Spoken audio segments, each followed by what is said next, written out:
na nasizi kuyenda. I'm telling you this, zimasiana ndimene osatembera amapera.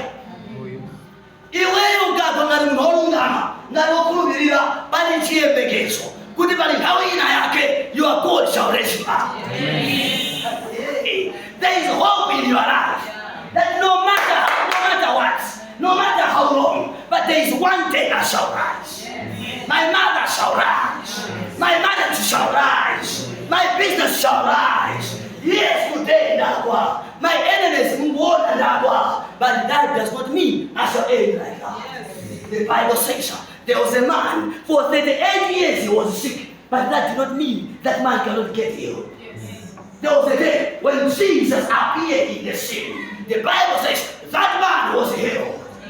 I don't care what has happened to your life. Today, by fire, by thunder, you are recovering in the name of Jesus. You are recovering in the name of Jesus.